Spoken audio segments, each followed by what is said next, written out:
ఇక్కడ మీ నియోజకవర్గంలో ఏ పార్టీ గెలిస్తే బాగుంటుంది అనుకుంటున్నారు?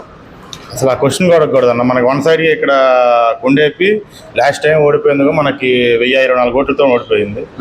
అది కొన్ని రాజకీయాల వల్ల కొంచెం మిస్టేక్ జరిగింది తప్ప ఈసారి మటుకి సురేష్ గారికి 10,000 మెజార్టీతో గెలుస్తారు వారు. ఆ మిస్టేక్ ఏం లేదండి. అది కూటమి గెలిచిన బాగుంటుంది అంటున్నారు కదా? దేని ఎవరికండి? టీడీపీ వాళ్ళకా? టీడీపీకి బిల్డర్స్కి వాళ్ళకా? కూటమి గెలిస్తే ఇప్పుడు ఒక వైఎస్ఆర్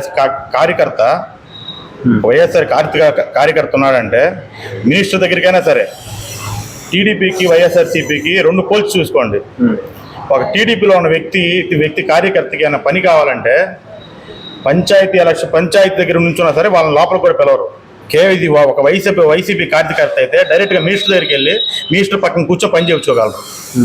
ఆ వ్యత్యాసం ఉంది. అందుకనే మనకి పక్కాగా మనకి ఇక్కడైతే వైసీపీ వస్తుంది. ఇక్కడైనా కాదు, ఒక విషయం గుర్తుపెట్టుకోండి, మనకి మొత్తం మా ఏపీ మొత్తం మీద ఓటు వేసేది, ప్రతి క్యాండిడేట్ ఓటు వేసేది ఎమ్మెల్యేని చూసో ఎంపీని చూసో కాదు, ఒక్క జగన్మోహన్ రెడ్డి బొమ్మ చూసే మనకు ఓటు వేస్తారు. అది ఒక్కడు గుర్తుపెట్టుకోండి. ఇక్కడ సురేష్ అన్న కాదు, చెవిరెడ్డి భాస్కర్ రెడ్డి అన్న కాదు, వీళ్ళెవరు కాదు. మనకు ఓటు వేసేది ఒక్క జగన్ ఫేస్ వాల్యూ చూసే వేస్తారు అంతా. అది యువతకి జగన్ వైసీపీ వల్ల యువతకి అసలు మొత్తం ఏ జాబ్స్ లేవు అంటున్నారు కదా?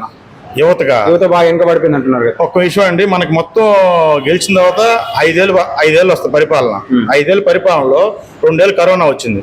కరోనాలో ఒక్క వ్యక్తి కూడా బయటికి రాలేకపోయారు. ప్రాణాల కోసం కొట్టుమిట్లు కొట్టుకున్నారు. ఒక్క వరల్డ్ మొత్తం ఎక్కడ జరగని అభివృద్ధి మన దగ్గర జరిగింది.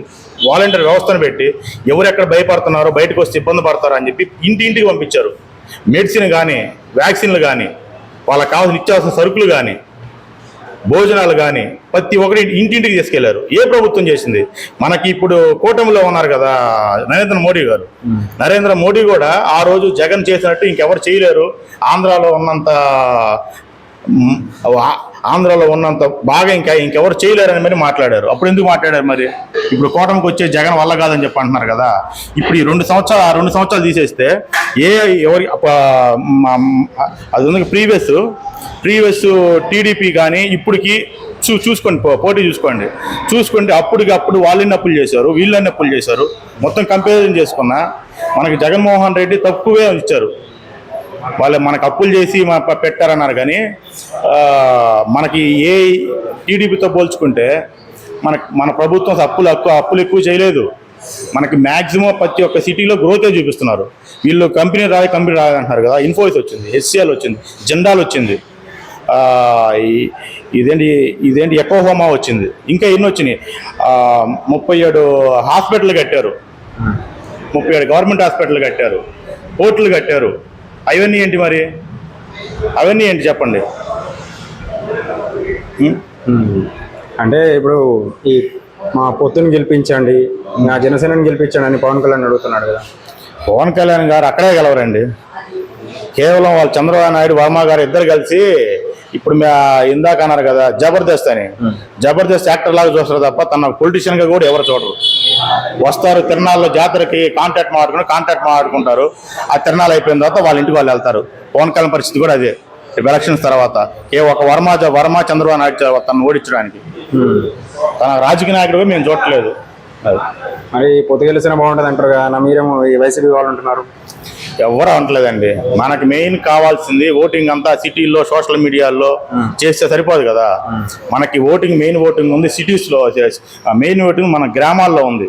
గ్రామాల్లో ప్రతి ఒక్కరు జగన్ దేవుళ్ళ పూజిస్తున్నారు. ప్రతి ఒక్క ఓటు గ్రామాల నుంచి ప్రతి ఒక్క ఓటు వైసీపీగా వస్తుంది.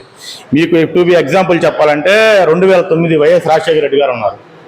ఆ రోజుల్లో కూడా అప్పుడు కూడా కూటమి వచ్చేసింది, మహాకూటమి అని చెప్పి చాలా ప్రచారాలు చేశారు. కానీ ఏమైంది? రిజల్ట్ ఏమైంది? జనాలందరికీ తెలుసు, ప్రపంచానికి తెలుసు. ఇది అంతే, మాటలు తప్ప చేతల్లో ఏం చేయలేరు వాళ్ళు. అది మళ్ళీ అయితే వైసీపీనే గెలిపించుకుంటా అంటారా? వైసీపీ వస్తుంది, మేము అందరం వైసీపీనే గెలిపించుకుంటాం. ఒక కార్యకర్తగా మేమైతే వైసీపీ సైడే ఉంటాం. Please subscribe .news.